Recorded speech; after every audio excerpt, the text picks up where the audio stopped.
Tonight's story is an original mystery inspired by documented wilderness, search and rescue operations, and real missing persons investigations.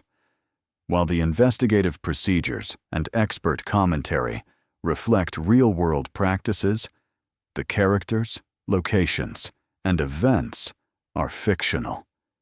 A girl disappeared from a creek edge on a Saturday morning in August. She was 8 years old. She came back 7 days later.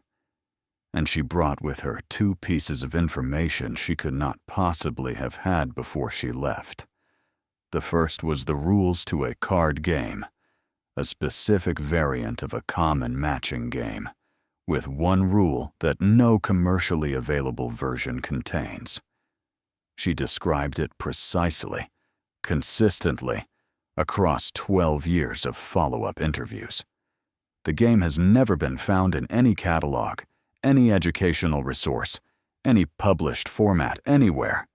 It exists, somewhere, but not in any record I have been able to locate. The second was the correct genus-level scientific names of 2 species of aquatic insects. Names that an 8-year-old would not encounter in a normal school curriculum. Names she has retained accurately for 12 years. Names that, when she looked them up at age 12, matched the insects she had described finding under rocks in a mountain stream. Someone taught her those things. I have spent 12 years trying to find who. My name is Carl Whitmore. I spent 29 years as a search and rescue commander in the Coldwater National Forest District. I have recovered 112 missing persons. I have closed every case I have worked. Every case except this one. The girl's name was Grace Ellison. She was 8 years old when she disappeared, and 20 years old now. She is healthy. She is studying environmental science at a state university. She is, by every measure I have, completely fine. And the 12 years I have spent on her case have not produced a single explanation that accounts for all of it. This is what I know, and what I cannot explain. The Ellison family arrived at their campsite on a Thursday in late August. Thomas, a high school principal. Vera, a pediatric occupational therapist, a detail that will matter later. And Grace, who had been camping with her parents since she was 3. Grace knew the protocol. She wore a whistle. She knew to stay in sight. She knew that if she got separated, she should find a big rock and sit on it and wait for adults to come. She never used the whistle. She came back telling us she had never needed to. Saturday morning, Thomas and Vera were making breakfast. Grace was at the creek edge, 15 meters from the fire ring. They could see her from camp. She was doing what she always did at creeks, crouching over rocks, examining what lived underneath. She had been doing this since she could walk. Vera told me later that Grace always approached creeks the same way. Low, slow, turning rocks from the downstream edge so the water wouldn't cloud with disturbance before she could see what she had uncovered. Thomas turned to the camp stove. Vera reached into the food bag. Elapsed time, by their estimates, 12 to 15 seconds. When they looked up, Grace was not at the creek. They searched the immediate area for 40 minutes before activating their beacon.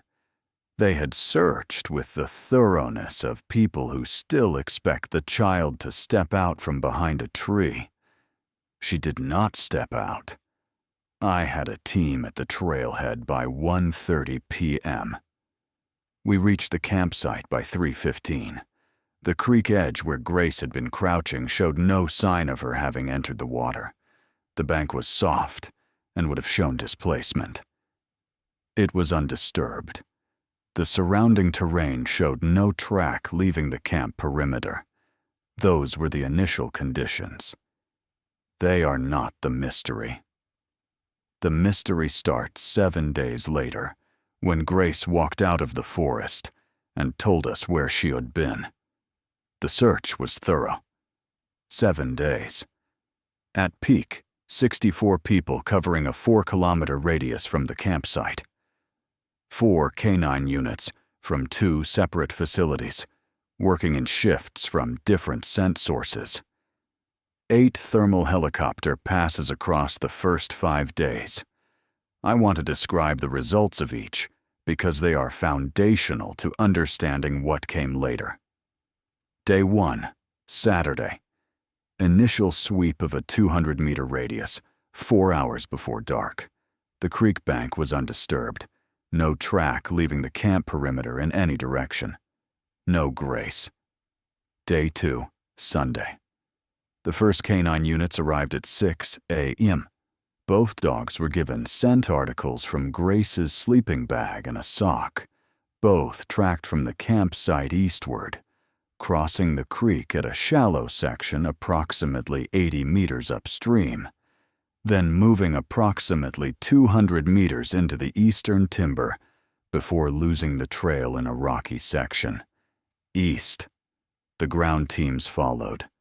64 people by the end of the day. Comprehensive eastern coverage.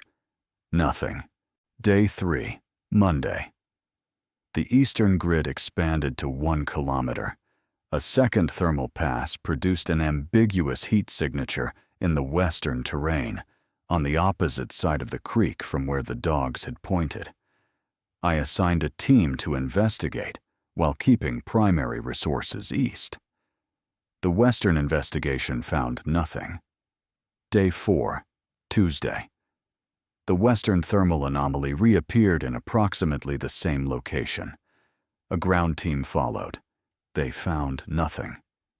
A volunteer with geological knowledge noted that the western terrain has exposed granite that retains heat and could produce false thermal signatures. I noted it and redirected east. Day 5, Wednesday. I expanded the search radius to 2 kilometers in all directions. The electronic megaphones were deployed. Continuous broadcast of Grace's name and instructions in 4 directions from elevated positions. Audible, my team leads confirmed, for at least 1 kilometer in calm conditions. No response, nothing. Day 6, Thursday. The eastern grid had been covered 3 times at different densities. I made the decision to shift resources and expand the western coverage significantly. 5 teams. GPS tracked. Comprehensive coverage of the terrain between the campsite creek and the western ridgeline. Nothing. Day 7, Friday. Reduced teams. Maintaining coverage. At 11:20 a.m., Grace Ellison walked into the campsite from the direction of the western tree line. She was carrying her water bottle. She was wearing the clothes she had disappeared in. She was calm. She walked into the campsite and said, "Is the oatmeal still warm?"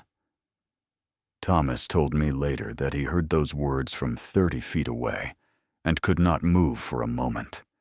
She was hungry. She was fine. She was home.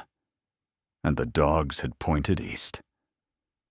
I've thought about that discrepancy for 12 years. The dog work is the part of the search record I have returned to most often. The first dogs arrived Sunday morning, 18 hours after the disappearance. They were from a reliable facility. The handlers were experienced. The scent articles were strong. Grace's sleeping bag, worn the previous night. Both dogs confirmed the scent. Both dogs tracked eastward from the campsite, crossing the creek, moving northeast into the timber. Both lost the trail in a rocky section approximately 200 meters east of the creek crossing. The second canine shift, different facility, arrived later Sunday. They confirmed the eastern direction. Same endpoint. East. All 4 dogs, across 2 facilities, 2 shifts, pointing east. The terrain east of the campsite was covered comprehensively for 3 days. 1 kilometer radius, 3 overlapping teams. GPS tracked. No Grace, no camp, no sign. When Grace was recovered walking in from the west on day 7, I went back to the canine data and spent a significant amount of time with it. There are explanations for dogs tracking in the wrong direction. Scent is carried by air currents, and air movement in mountain terrain can transport scent significant distances in unexpected directions. A morning air pattern moving upslope from east to west could have carried Grace's scent eastward even as she moved west. The dogs would track toward the scent, not toward the source. This is a documented phenomenon. It is a plausible explanation, but I could not confirm it. The atmospheric data from that morning wasn't logged at the resolution I would have needed. The east versus west discrepancy is in the case file. It has not been resolved. The dog said east. Grace came from the west. Neither of those facts is wrong. I do not know how to reconcile them. I was at the command post at the trailhead when the radio call came in. I drove to the campsite. Grace was sitting in a camp chair eating crackers when I arrived. Thomas and Vera on either side of her. The medical team was checking her vitals. I crouched down in front of her and introduced myself. She said, "You're the boss of the people looking for me." I said yes. She said, "I'm sorry I worried everyone." I told her she didn't need to apologize for anything. She said, "I told them I'd be back." I said, "Who did you tell?" She said, "The family. The other family." That was the first mention of the other family. I did not press it at the campsite. She had just come back after 7 days, and my priority was her medical condition and her parents' stability. I noted it in my field log and flagged it for the formal interview. The medical examination was conducted at a regional hospital by a pediatrician with emergency wilderness medicine experience. Her findings were precise: mild dehydration, superficial scratches on the forearms, consistent with moving through brush at some point, but not with sustained cross-country travel, minor abrasion on one knee, her caloric depletion, consistent with reduced but not absent intake. She had eaten during the 7 days, though not at her normal level. Her cognitive state, normal, alert, oriented, appropriate. No signs of dissociation or psychological trauma. And then the feet. 7 days in wilderness should produce significant foot trauma in a child wearing trail shoes. Blistering, abrasion, muscle fatigue indicators. Grace's feet showed minimal wear. The shoes themselves showed some scuffing, but less than a day hike would typically produce. The physician noted this carefully. She said, "The physical wear indicators are inconsistent with extended independent wilderness travel." She said, "Her physical condition is what I would expect from a child who had been cared for." She said, she experienced those 7 days without sustained fear. Whatever her experience was, it did not terrify her. I drove back to the command post and started preparing for the formal interview. The formal interview was conducted 2 days after Grace's return at the family home by a forensic interviewer named Susan Ung. 22 years of experience, specific training in trauma-affected memory. I observed through a one-way partition with the lead detective on the case, Ray Morrow. What Grace told Susan, I want to render as precisely as I can, because every detail matters. She said she had been at the creek looking under rocks when she heard a sound from the trees to the east. She described it as a sound like someone calling. She walked toward the trees to see who it was. She said she met a family in the trees, a mother, a father, and 2 children, a boy and a girl, both older than Grace. She could not give their ages precisely, but estimated the children were maybe 10 or 12. She could not describe their clothing except to say it was like camping clothes. The family invited her to come with them. She said they seemed nice, and she went. They had a camp. She could not describe its location except to say it was a while away, and that they crossed some water. She thought a creek, to get there. She stayed with the family for several days. They fed her. She described meals: oatmeal, crackers, something she called soup from a bag. Freeze-dried backpacking food, most likely. They were very kind. They told her people were looking for her, and she would be home soon. On the last morning, the father walked her back toward her camp. He was with her until she could see the fire ring from the trees. Then he told her to go ahead. Susan asked, "Why didn't the man come all the way to camp?" Grace said, "He had to get back to his family." Susan asked, "Did they tell you their names?" Grace said the mother was called something like Marin or Marin, and the father was Tom, or maybe not Tom, something like that. She could not remember the children's names. The detective beside me said nothing for a long time. Then he said, "She believes every word of that." I said, "I know." He said, "Susan believes she believes it."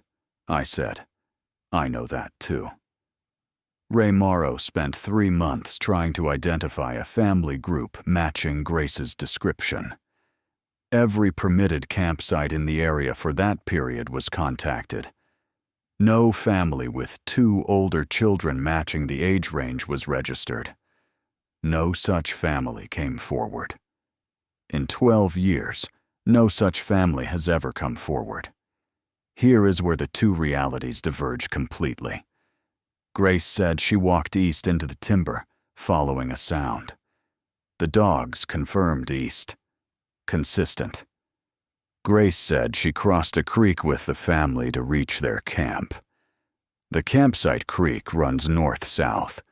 There is a crossing approximately 80 meters upstream. There is a second creek, a tributary, approximately 600 meters east. If Grace crossed the campsite creek and continued east to the tributary, she would have been 600 to 700 meters from camp, consistent with a while away. The eastern terrain was searched comprehensively for 3 days. No second camp was found. No fire ring, no tent site, no food packaging, no evidence of habitation within a 2-kilometer radius. Nothing. But Grace was found walking in from the west. If the family's camp was west, if Grace had crossed the campsite creek going west rather than east, then the dogs had pointed the wrong direction, and the family's camp was in the terrain searched on day 6 without result. Ray Morrow developed 4 possibilities at the 8-month mark. 1. The family camped without permits, far enough into the backcountry that the search missed them, and chose not to come forward. 2. Grace encountered a single person, not a family, and her memory expanded the encounter into a family framework, a known psychological process in children. 3. Grace was largely stationary for the 7 days, sheltered somewhere, and the family is a constructed memory to fill gaps she cannot otherwise explain. 4. Something happened that the available investigative framework cannot describe, and Grace's account is the most accurate version of it available. Ray wrote option 4 with a note beside it. Not a professional conclusion, a placeholder for what I don't know. He had that note for 12 years. I have it still. Vera Ellison cooperated fully with every stage of the investigation. She brought 22 years of professional experience with child memory to bear on her daughter's account, which placed her in the particular position of being both a mother and the most qualified person available to assess whether Grace was telling the truth. At the 2-year mark, she told me, "I know confabulation. I know what an invented memory looks like. The inconsistencies, the way details shift when you ask about them from different angles, the emotional quality of a story that isn't grounded in real experience." She said, "Grace's account has none of those markers. It has been consistent across every interview for 2 years. The details that should change, peripheral details, minor descriptions, are constant. The emotional recall is internally coherent in a way that confabulation rarely sustains." She said, "As a professional, I believe she's telling the truth about her experience." She said, "I cannot explain the rest of it. I'm not saying the family existed. I'm saying Grace experienced something. What she experienced produced this memory.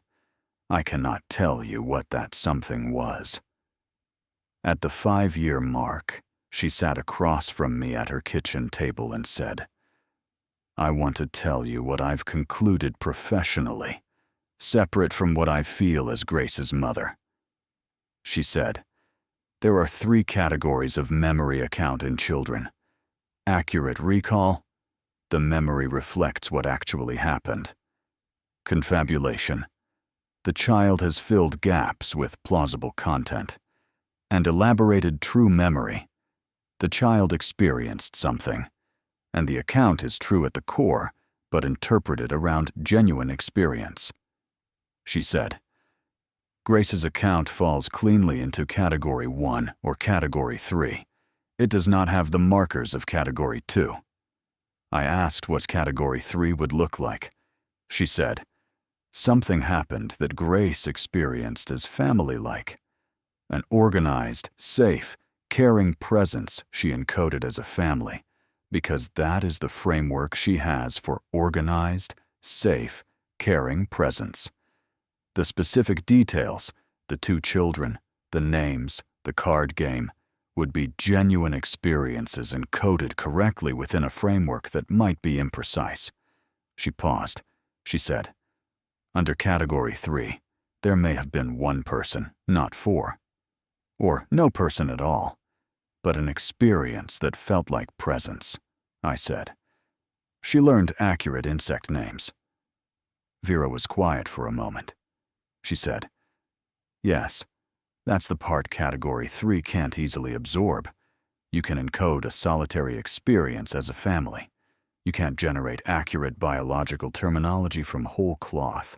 She said, "The insect names are the most important evidence in this case, not the physical evidence, not the canine data, the insect names."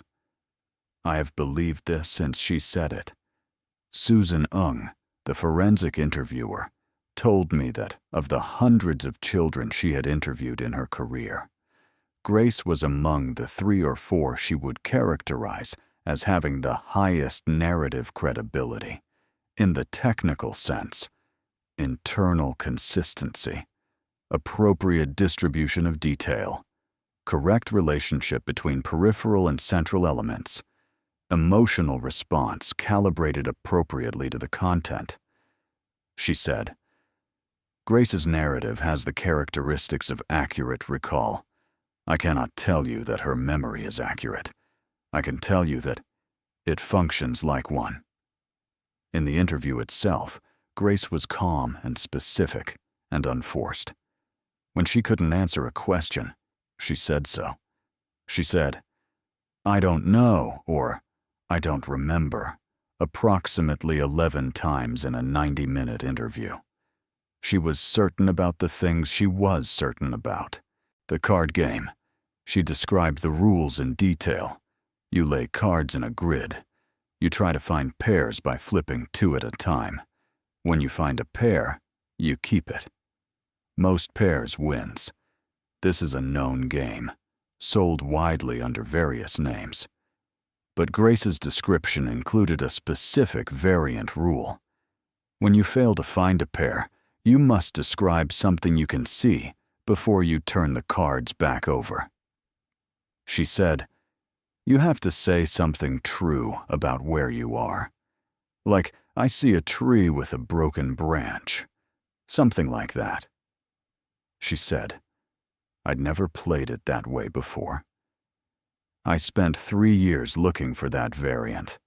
I found references to similar rules in some educational therapy settings, but no commercially available version matching the specific rule Grace described. It exists. Somewhere. It has an origin. Someone invented it, or learned it, and taught it to Grace. That person knew that rule. That person was there. I have not found the rule's origin. I have not found the person. At the 10-year review, Grace was 18.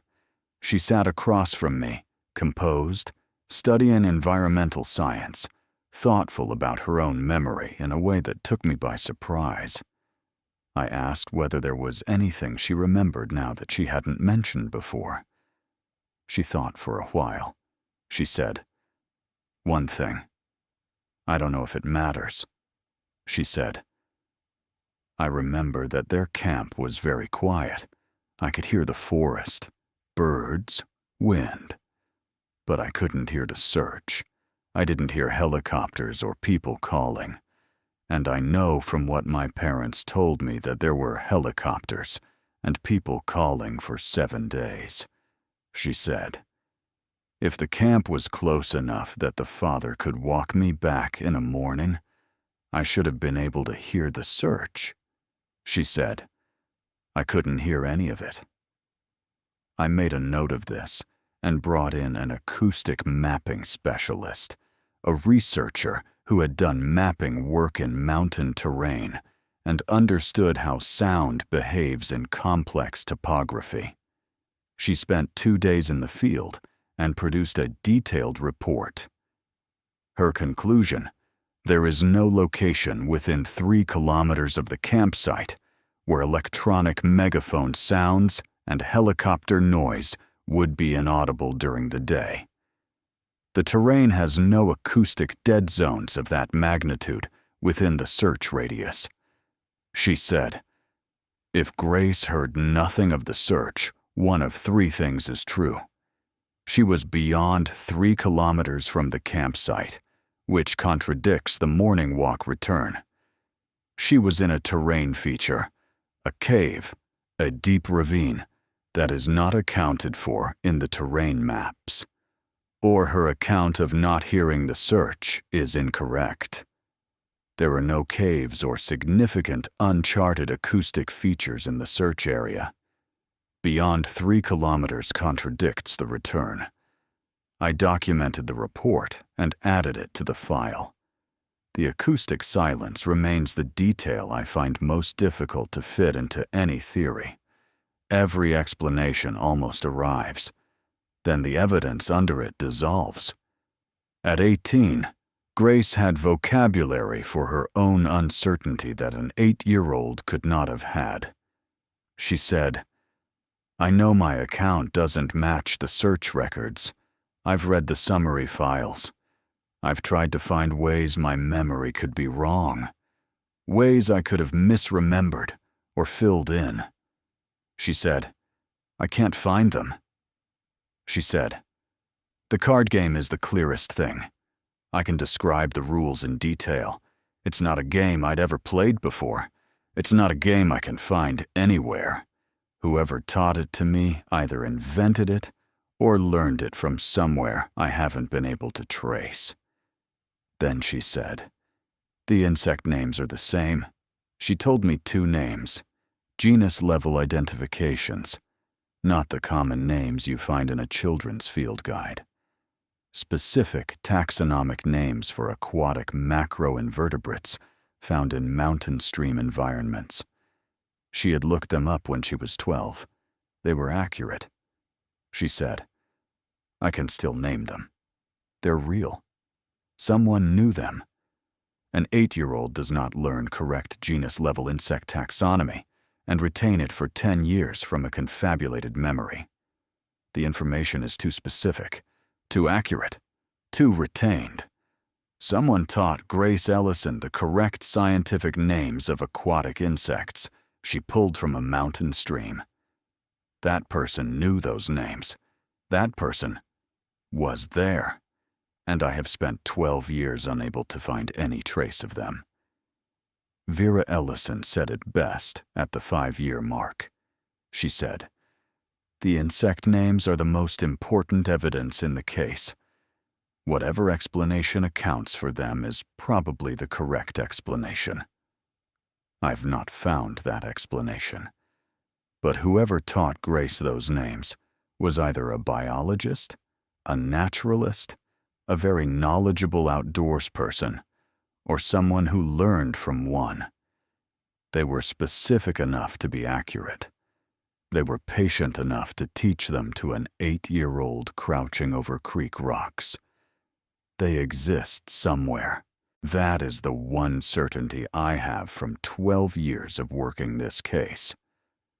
Ray Morrow, the lead detective, compiled his full theory analysis at the 8-month mark and updated it at the 2-year and 5-year marks. I want to present the final version precisely because it represents the most thorough conventional accounting of the evidence available. Theory 1. The family existed and was never identified. A family camping without permits, well into the backcountry, acoustically shielded by terrain. They cared for Grace. They returned her. They have not come forward in 12 years for reasons that remain their own. This theory accounts for Grace's account fully. It accounts for the physical evidence, the care, the feeding, the minimal footwear. It accounts for the card game and the insect names. A knowledgeable family could have provided both. Its problems, the scale of the search, makes it unlikely that an additional camp within reasonable walking distance was completely missed. The acoustic mapping found no dead zone within 3 kilometers. The family has had 12 years and significant regional coverage of the case to come forward. They haven't. Ray's probability assessment at 5 years, 50 to 55%. Theory 2. Grace was alone and sheltered, and the family is a constructed memory. This accounts for the physical evidence. The minimal footwear consistent with staying in one location. The moderate caloric depletion consistent with foraging or limited food access. The absence of another camp in the search area. Its problem, the card game and the insect names. Constructed memories draw on existing knowledge. Grace described a game she had not previously played. She retained accurate scientific terminology she had no confirmed prior access to. These are not the details a constructed memory produces. Ray's probability assessment at 5 years, 35%. Theory 3. Grace was with one person, not a family. Her memory has expanded a limited encounter into a family structure. One person fed her, kept her safe, walked her back. One person is easier to have missed in the search than 4. One person's decision not to come forward is easier to understand. Its problem, Grace's specific details. 2 children, the mother's approximate name, the father's approximate name, are not the peripheral generalities that disappear in memory reconstruction. They are the vivid specifics. To explain them as elaboration requires dismissing the most memorable parts of Grace's account. Ray's probability assessment at 5 years, 45 to 50%. He said, "No theory clears 55%. The acoustic silence doesn't fit any of them cleanly. he said. I've settled on theory 1, not because I can prove it, because it's the least impossible option available. He said, a family camping illegally, acoustically shielded in a way the mapping didn't capture, who made a decision I'll never understand not to come forward. That family exists somewhere. They're just not on any record. He moved away the following spring. I still don't know if he's right. I want to end with Grace at 18, because what she said in that interview is the most precise account of this case anyone has given. She said, I'm not saying the family existed the way I remember them. I was 8 years old. I'm saying someone or something gave me that game and those names. Those came from outside me. She said, I've tried to find ways my memory could be wrong. I can't find them. The card game is real. It has specific rules I can describe. The insect names are real. I can verify them. I didn't have either of those things before I disappeared. She said, when I'm in the field for my work, I'm outdoors a lot. Sometimes I'll be near a stream, and I'll have this feeling of familiarity that doesn't come from any stream I remember specifically. I can't tell you what that means. Maybe nothing. She said, but I do remember feeling safe. Whatever was happening, I wasn't scared. I felt like I was being taken care of. She said, I don't know what was taking care of me. I think the family framework is probably my 8-year-old brain trying to make sense of something. But the being taken care of part feels true. She said, maybe that's all I can say with confidence. Someone or something was kind to me for 7 days. She said, I came home. I thanked her for her time. I drove back to my office and sat with the case files for a long time. She came home. Professionally, that should be enough. It isn't. I went back to the campsite 2 years after the 10-year review. I stood at the creek edge, where Grace had been crouching over rocks, 15 meters from the fire ring, in sight of where Thomas and Vera had been standing, close enough to hear them and be heard. I looked east, where the dogs had pointed. I looked west, where Grace had emerged on day 7. I thought about a sound like someone calling. I thought about an 8-year-old girl walking toward it. The campsite was ordinary. The creek ran over round stones.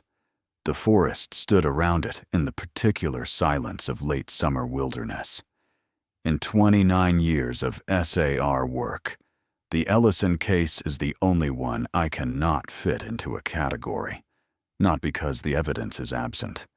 Grace is the evidence, coherent, consistent, alive, carrying in her memory a card game no one can find, and the genus names of insects she learned from a boy whose name she has forgotten.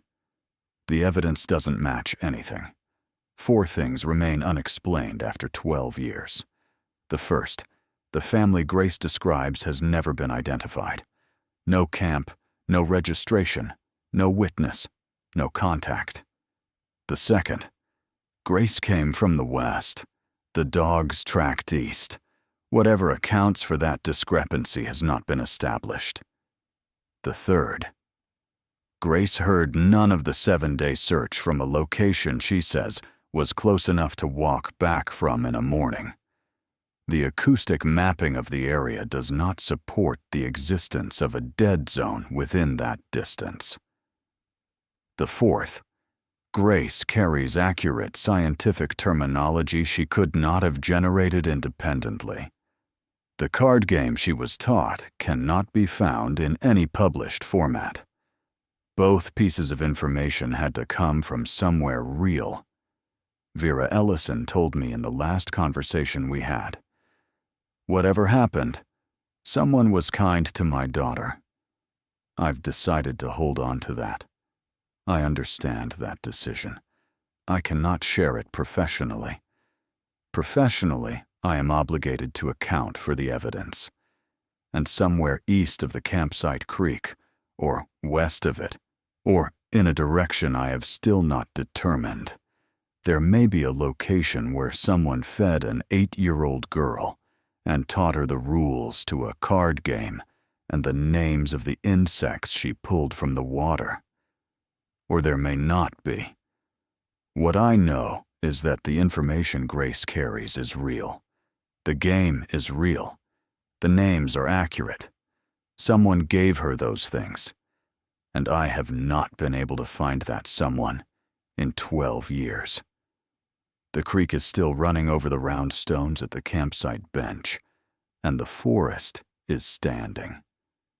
And the ordinary, unhelpful silence of a landscape that was there when she disappeared, and there when she came back has offered nothing in the years between. This story is a work of fiction inspired by documented wilderness, search and rescue operations, child disappearance investigations, and real SAR methodology.